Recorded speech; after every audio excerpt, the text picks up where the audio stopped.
Hey, what's up guys? Welcome to an episode of Pate's Performance. Today we're actually on a pick. A subscriber named Thinkerbell asked me a question quite a long time ago on one of my YouTube videos about a Troy-Bilt 2410. Apologize about the GPS. I also apologize to her about the delay in response to my comment. Mrs. Pate's Performance and I, we pride on responding to all of the comments that we get. Like I said, part of our channel is just helping others. So if we missed your comment, don't feel free to write back again. I mean, we have full-time jobs and some. Anyway, so I responded to her, apologized up and down, and she was very forgiving, which, you know, we appreciate. And it ended up turning out that she also had an issue with her snowblower, and where she asked if I could do a video on how to replace a drive cable. So, I'm out of snowblowers of her style. We sold 39. We have 2 left. So I'm going out and I'm buying one just for her and just for this video. Do not feel bad. Believe me, we're going to be just fine. This is at a reasonable price where I could do the video for you guys and then I could turn around and resell it for money. All right, so I'll see you guys in a little bit. All right, guys, we're here. We're home, and look at this. All right, good things come to those who wait. That's another Troy-Bilt 2410.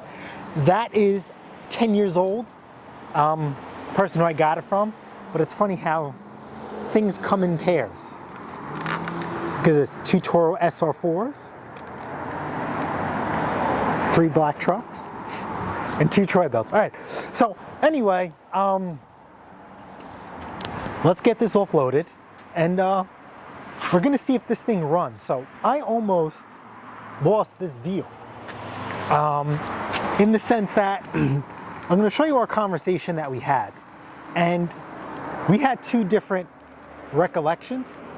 I think mine was better, but anyway, he was trying to sit there and say that it was $250, and I says, nah man, I messaged you and you said 200, and then you gave me it to me. That's what we'd agreed upon.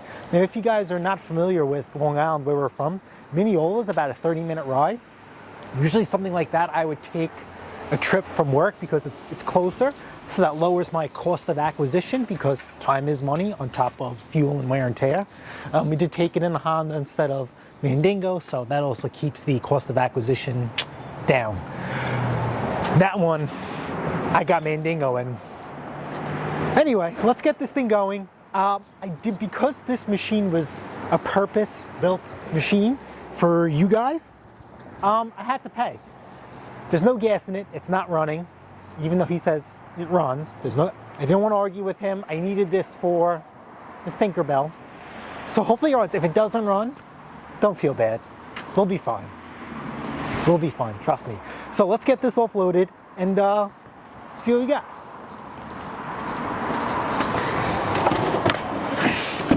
I'll do tell you what though, this thing literally looks brand new, and it's covered in cobwebs.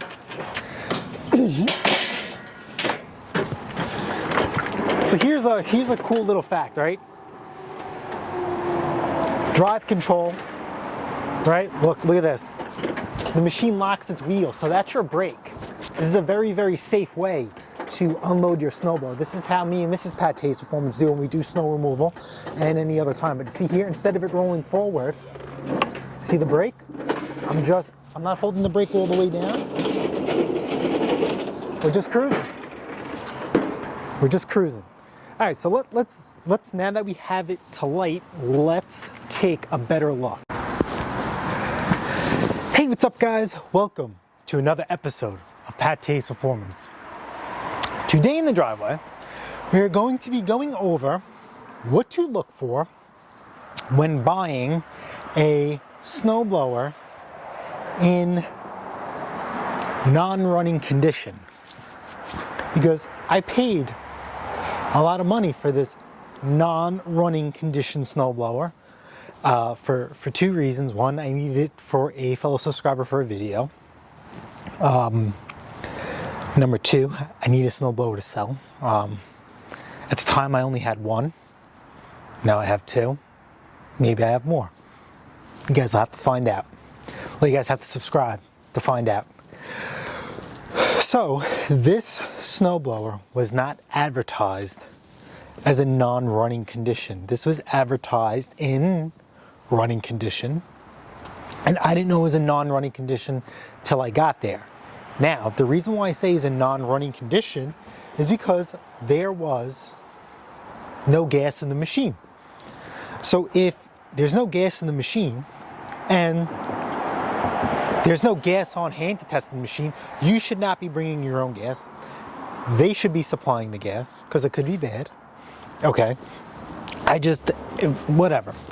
So I made him an offer, and there was actually a confusion in the messaging back and forth, but I ended up walking away with it because I showed him our correspondence back and forth. He said, all right, listen, I realized I made a mistake, yada, yada, yada. I felt that the counter offer that he gave me, even though I knew what potentially could be wrong with the machine, I just didn't want to do it. I would have done something else. He advertised it as being lightly used, which you could see on the plastic. Okay, but then when I started looking at the machine itself, I realized that it's been used more than what he advertised it to be. So, even though he still had the plastic wrap on there, he still had the electrical cord on there. This was his skid shoe. For you guys that know snowblowers, this skid shoe is severely worn. There are a new set of skid shoes on there. New. I had them from laying around, so I painted them. I restyled the machine, nonetheless. Okay, so little skid shoe I think should be anywhere from 15 to 20 bucks. Anything more than that for these machines is a lot. Look someplace else. I get them on eBay and I buy them in bulk. So I variate between the metal ones and then the poly skid shoe ones that are dual wear. I don't have a preference. I go with what's cheaper or what they're willing to give me at a cheaper price because I do buy in bulk. But these skid shoes that are on here now are leftovers from machines that, you know, one's worn out but one's good, and I put pairs on and I mismatched them. So anyway, I evaluated the machine. I just looked at it and I said, okay, you know, show me that it works. You know, don't you ever, ever, ever, ever, even if it's a running machine, don't you ever try and start the machine yourself. Okay?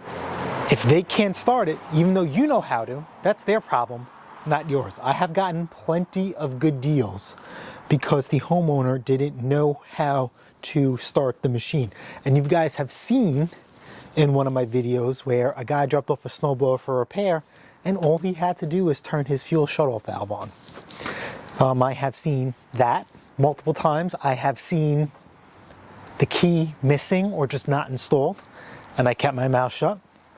I've also seen him trying to start the machine in the wrong manner, and I just kept my mouth shut. And it is what it is, and you use that to your benefit. I don't think you should feel any lower of yourself from doing that. That's the name of the game.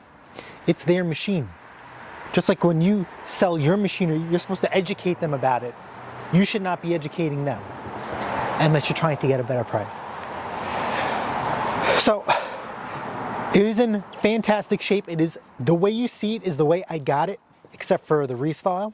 It was covered in cobwebs. I'm leaving the plastic still on there. He gave me the electrical cord. He did not have the owner's manual, which is fine. Okay, but let's take a closer look at the machine because I showed you the skid shoes. Let's work our way from front to back. And we'll start at the skid shoes. Now, skid shoes are definitely a telltale sign of wear and tear.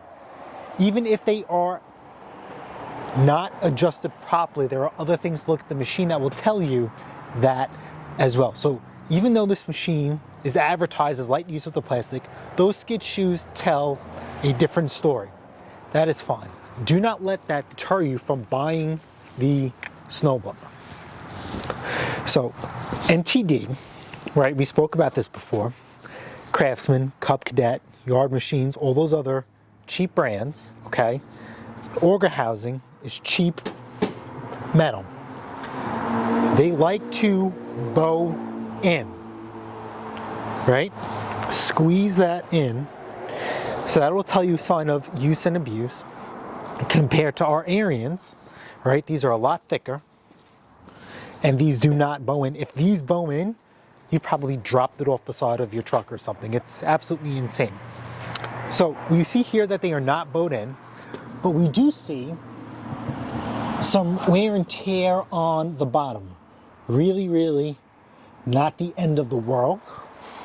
That could be a paint issue, or as you could tell by that skid shoe, was not adjusted properly. So it's potentially riding up on the machine. Now, if the skid shoes are in brand new shape, okay, then you want to just check inside here. This is your scraper bar. A lot of people don't notice that they're skid shoe height. So the scraper bar will be torn up. And I'm going to show you, here is our custom Hemi supercharged 420cc Arians. Mrs. Pate's Performance bought this for $50 at a garage sale with a blown engine. And she did a fantastic job. Look at this. The skid shoes are missing on this machine. And look what's missing. The scraper bar. This machine was used so much that, look, the fasteners to install the scraper bar are missing. So I have to use the existing metal and punch my own holes in there. Okay, like I said, not the end of the world. This was a $50 snowblower that we have spent a lot of time, money, and effort on. And even if we didn't go this route, it's an Arians 1128. Buy this all day long. Buy this all day long. Buy this all day long. So then, now we're going from the skid shoes to the scraper bar. Let's look at the augers.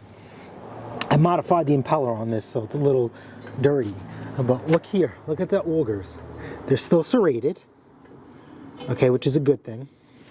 There are machines like Hondas I've seen where they don't adjust the skid shoes and it actually eats away at the auger and it's not serrated anymore, it's smooth. The next step you want to do is also look at the impeller.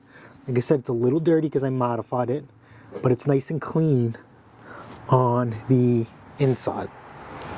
Now, the only way I know how to check for a blown gearbox for the auger is really only two ways. You really can't check any other way on the machine. You take your foot, put it on the auger, and just give it a nice little oomph. And then also, try and move it back and forth. And you see how both these move? Fantastic. Shear pins are intact. And we are good to go. So now we are officially done with the auger housing. I mean, I really, you know, when I train new mechanics at work, I tell them to treat, you know, the truck or your machine, you know, like a hot date. I know probably now it's not politically correct, but whatever. You know, you want to touch it, squeeze it, feel it, you know, shake it.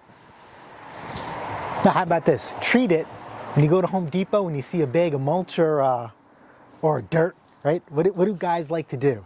I do it, right? Give it a good smack, and I give it a good squeeze. So that's what you want to do. Put some things, shake it, right? Grab this gearbox. This is very, very important. And try and move it up and down and side to side. There's a bearing in here.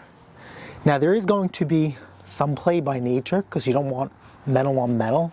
Excessive play is an issue and also a tall tale sign of wear. Now this is a lower quality unit, which is fine. So the tolerances and the quality of the parts used on them are a little bit different than what you would even get in an Arians, okay? I'm not knocking Troy-Bilt, Cub Cadet, you know, Craftsman, any of these machines. The first snowblower that we own, which we still own in our collection, that sort of Pate's performance, is a variant of this. It's a Craftsman 929 with power steering. So, great machine. Great machine. Anyhow, let's move past the auger housing, okay? And we are going to look here at the snow clear out tool. If it's missing, it's really not the end of the world. It's like they're pretty expensive in my opinion. They're like anywhere from 15 to 20 bucks. I got lucky last year. I found a seller. I think I bought like 8 of them for $8 off of eBay. Now, because I try and keep machines as original as possible, if it's missing, I will include it. Even though modifying the impeller, it nullifies it. Okay? So usually you will find a snowblower like this. It's not the end of the world. If it's a big deal to you, that's up to you. There's always going to be a sticker on the machine, unless it's been removed, that will say that there is a snow throw clear out tool. Now the reason why I'm saying is if the tool is included, look at the tool. Right? What is the job of this tool? To clear out snow that's jammed up inside the chute. Excuse me. Okay, so what you're going to do is you're going to take your snow clear out tool and you're going to jam it in there. Look at the ends. Okay, great and great. Low use, never used. Next, let's move towards the body. Let's look at the tires. These are my favorite tires on a snowblower. These are Carlisle X-Tracks. You guys know I love tire chains. These are perfect to lay tire chains in, right in between. You will have consistent, constant traction. These are our Arians. When these tires go, we will be upgrading to Carlisle X-Tracks for sure. Very expensive, but well worth it. So look, V-grooves are nice and deep. There's no cracks on the tire, so we know it's a newer machine. And look, what do we see? These cute little nubbies. Again, low hours. Take your foot, put it on the tire, and it'll show you that it is inflated with air. If it's not inflated with air, the tire is flat. Now, traditionally, a lot of people do not service their machines. They don't. So in reality, the tire is good, it's just never been serviced. But don't tell them that. Your tires in your vehicle naturally lose air. You would never know that because you know to bring your car in for routine service, and when you bring it in for routine service, what do? Check your tire pressure and adjust it if needed. A very good repair shop will do that. I'm a union heavy-duty diesel mechanic by trade, okay? Even if you bring in your truck for a light bulb, we check your tires. Tires are very, very expensive. And also, it also tells us if you have a flat or not, and having a blowout is not a good thing, especially on the road. Dangerous too. So the tires are in good shape, but they are flat. They're fine. But maybe you want to use that to your negotiation powers. Maybe. Next thing is, here's the chute. This is all plastic. Nothing wrong with that. Okay? You just got to make sure if it's cracked or broken, just check the chute operation. This is something that we can check. See how it goes from side to side? And it's going to stop. And that's it. We're good to go. There's nothing cracked. And you could also show you one more thing that'll show you a lot of wear and tear, potentially, is we're going to look at the chute ring here at the bottom of the machine.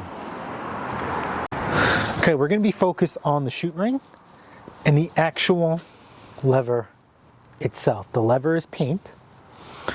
Paint is still there. And look at the chute ring. That's plastic. It's not manipulated, blown out, or worn. So again, we're verifying that it's low hours. If it's not, then it's not the end of the world. And you might know later down the line that you might have to replace it, or you will have to adjust it by moving this closer and deeper inside so it, excuse me, grabs. Now, let's move to the engine. We are just systematically going through the machine from front to back. That's what I like to do. But you could also do it from back to front, any way which you want. But this is how I check. The next thing you want to do is just give a good look inside. Okay? Just do not pull the spark plug in. Do not. Because then I might show you that they know what you're talking about. Just observe and look at nothing.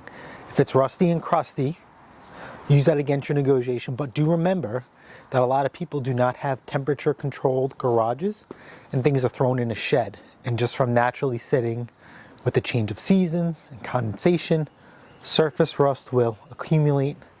This machine, I already ran the numbers on this. You guys can guess how old this is.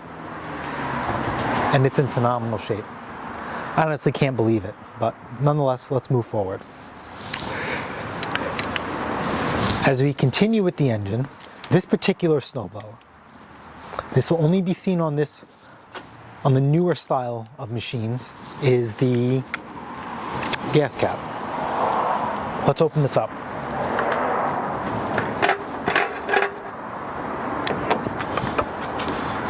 Pretty good. Okay, this and these like to rust up over time. There's nothing wrong with it. It's just metal. That's what's going to happen. Okay, no rust, which is great. Okay, inside here is supposed to be a fuel filter. It's missing. Not the end of the world, but something to note.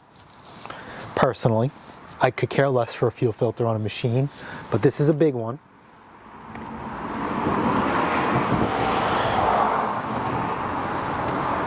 The tank is not rusty, so that is fantastic. Okay, let's move over to the oil.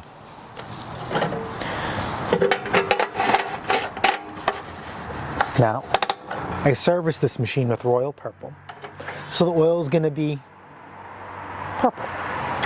But take a look here. What do you see here? That is grease from the factory for the dipstick. That is still in place. You can verify low use, low hours. If the oil is clean, that doesn't mean anything. Let me stress you that one more time. If the oil is clean, it doesn't mean anything unless they know it's been serviced. If they have no receipt for service, in my opinion, then it's never been done. But I don't give receipts when I do services because I do it myself and I don't let anybody know that.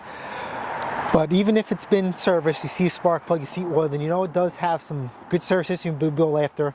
The first thing when you go home you do is change the oil if you can, once you get it running. Okay, over time, oil breaks down and loses its molecular composition. Its molecular composition and its lubricity effect. It's cheap insurance. I cannot stress this more than enough. Change your oil.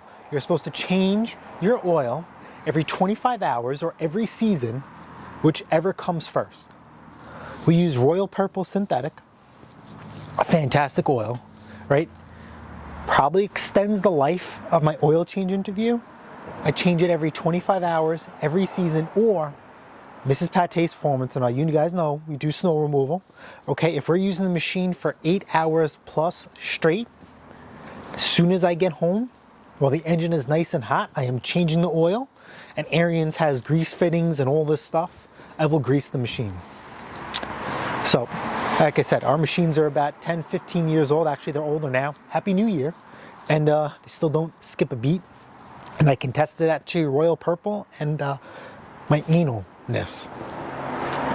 Anyway, next thing you want to look at is we're going to pull the recoil rope and let's check for some wear on this recoil rope. Right? You would see some fraying, but we don't. The fraying just comes from as you're pulling, it's just rubbing against the recoil housing, and over time, rope, it frays.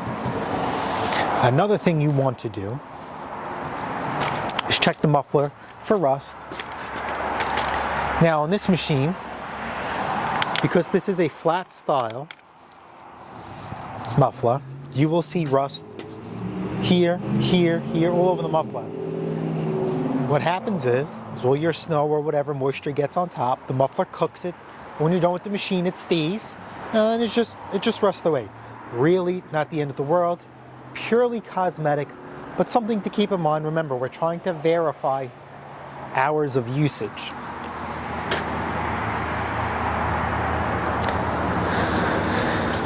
Next, we are going to go towards the back of the machine. Let me take it out.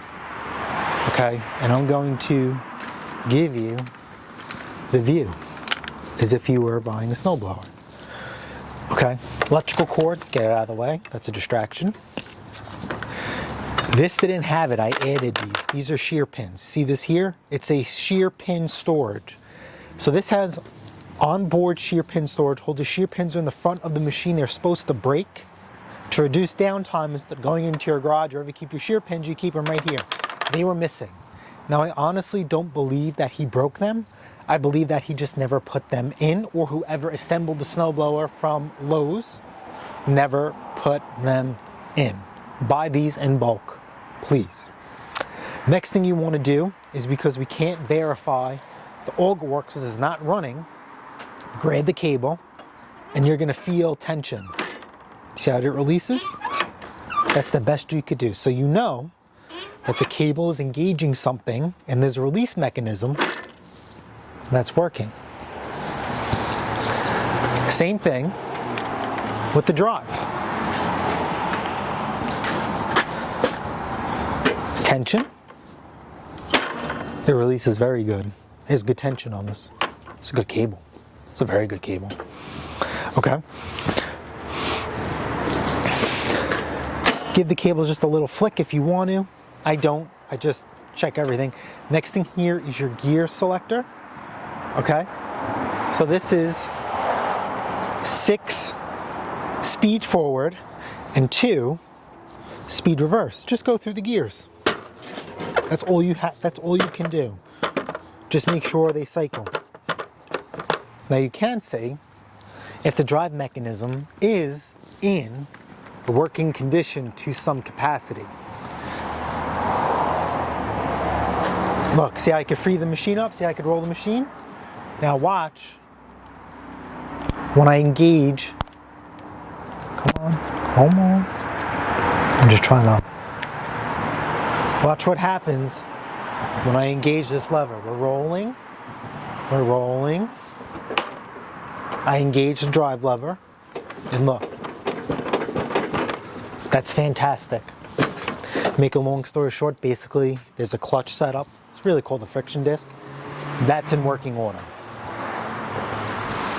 Fantastic. Next thing you want to do is check for compression.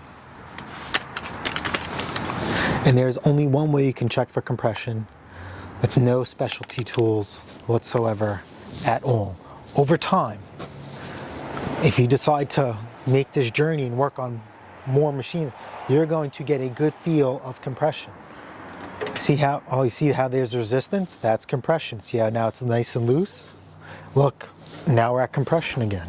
That is compression. Let's give it a quicker pull. That is compression. Okay? And what you want to do now is plug in your electric start.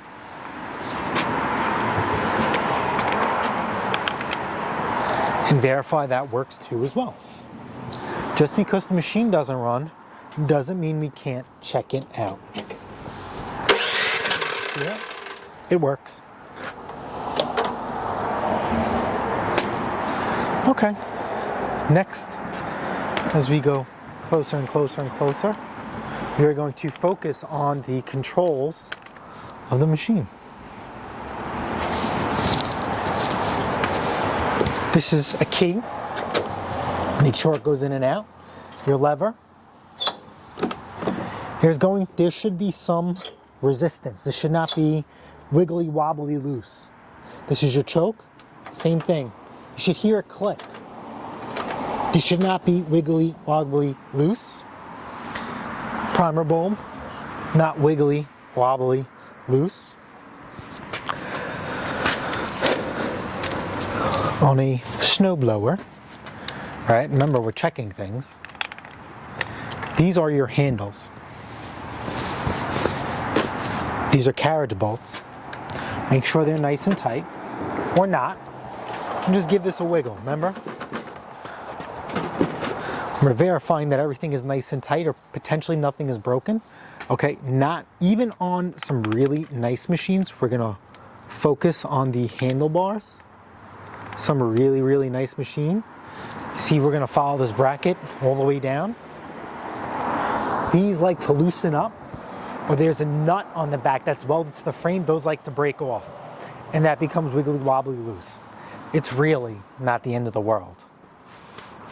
Okay, next thing we're gonna do, okay, is just inspect the machine for any sort of leaks. Well, there's actually only two things that can leak, and that is oil. Okay. Check around the engine. Right, 360, I'm not gonna take it 360. Okay, and then also, which is very important, is to check by the bottom of the dipstick.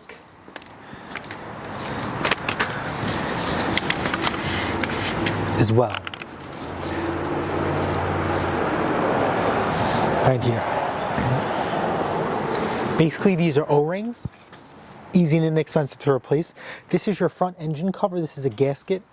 If that's leaking, you know, not the end of the world. I've worked on machines 10, 20, 30 years old, even older. I've very rarely seen a gasket failure. Even if you see buildup, my suggestion to you is pressure wash it, power wash it, clean it, and let it run. Remember, these machines are sitting somewhere, so it could just be a little bit of buildup from stuff laying around. Obviously, when we talk about cosmetics, you want to make sure nothing is cracked and broken. If it is, that's fine. Hopefully try and use it for better negotiation tactics. Now, I'll tell you how much I paid for this machine, because I really didn't have a choice. There's more of a want and need. I paid $200 for this machine, and I am going to sell it for $5. So really not a bad deal. Once I put gas in it, it actually fired right up. So all I had to do was service it, which you guys saw, to a certain capacity when I did the video for, finally got it right, Caribbean Queen. It was not the other lady who asked me for something. Tinkerbell. I'm sorry, I get you guys confused. So anyway, this method will work on any machine, whether it be Ariens, that's another Ariens, that's another Toro, even on a lawnmower, all this stuff will work. Okay, if there are some issues, right, for the most part, these machines can be fixed with a basic set of hand tools. If you want to get something deeper into a gearbox replacement, you might be needing maybe a couple of specialty tools here and there if things are frozen, which most likely will. If we were not in season, I was not in need, I would pay nowhere near $200 for this machine. I think this was a great buy because it worked out my way. Now let's just say there was something wrong with the machine and the carburetor was messed up and it just could not be saved, that's a $20 mistake. Really not the end of the world. That's something that you learn. My suggestion to you is, if you're doing this for the first time, the first thing you do when you buy the machine is absolutely tune it up and go through it. Start everything over like it's brand new. Even if you buy this machine in running condition, I cannot stress this more than enough. Change the oil, grease the machine, check belt wear. Because our next video, I'll show you about belt wear. You are not going to be pulling covers on this machine. Let me tell you, you will not be pulling covers on a machine. I have never pulled covers on a machine. Nobody has ever pulled covers machine on me.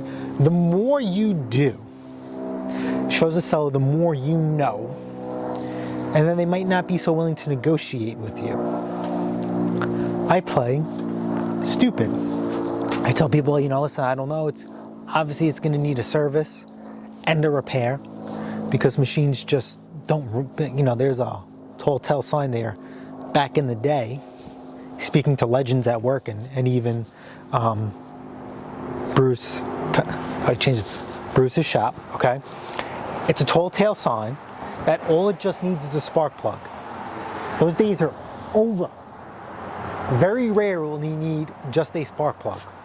It's going to need some sort of repair to get it running, and then you will do the spark plug as part of your tune-up.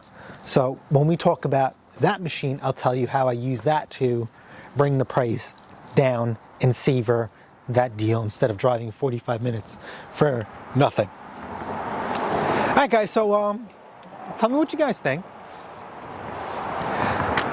Dead wrong, dead right? Okay, listen, if you buy and sell and repair or bought something secondhand, like Mrs. Pate's Performance and I, please, please, please, please drop in the comments and tell me your story.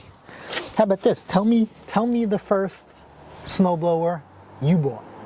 How and why? Was it running? Was it not running?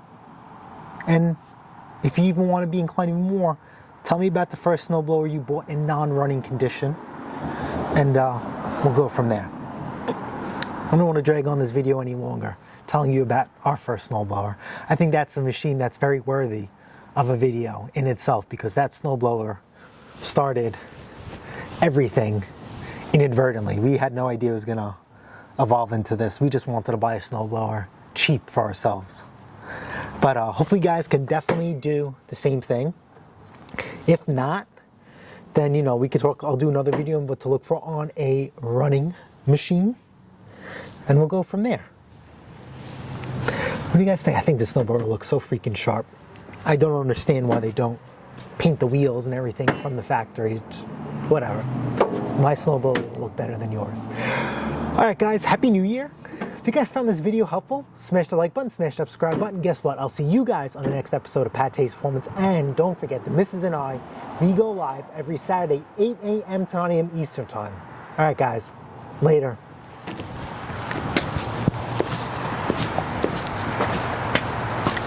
All right, guys, just one last quick tip. When I was editing my video, I realized it was missing just a little something. The leak points, okay? This auger gear case is sealed. If you see fluid leaking below it or just on the sides here, grease, you know that the gearbox needs to be resealed. There is no quick fix. The machine has to be disassembled and put back together, or you could try and get lucky and separate the bolts, try and pry it just a little bit and just run silicone all the way around it. But the correct way to just completely split the machine in half and quickly disassemble it. Another thing I want you to look at is the make and model number, which on all the machines, most machines, your make and model number are on the bottom, right? So here is your newer MTD. They're always on the belly pan. Here is your SnowTech Arians on the bottom as well. On my big boy Mammer Jammer Arians, they're actually on the side of the machine right over the tire. Okay, now that is just your model and serial number for the machine. That other side. You see that right there? Okay. Let's check the pull-on. Same thing on the side. Okay, that is for the thing. Your engine is completely different. Every engine is different. That's an LCT. Your Tecumseh engine is actually on your cowling right there. Two different part numbers. Sometimes you can get your model number or serial number. It'll take you to the engine for an engine breakdown. If not, you have to get it independently. Power More engines, it's engraved right there.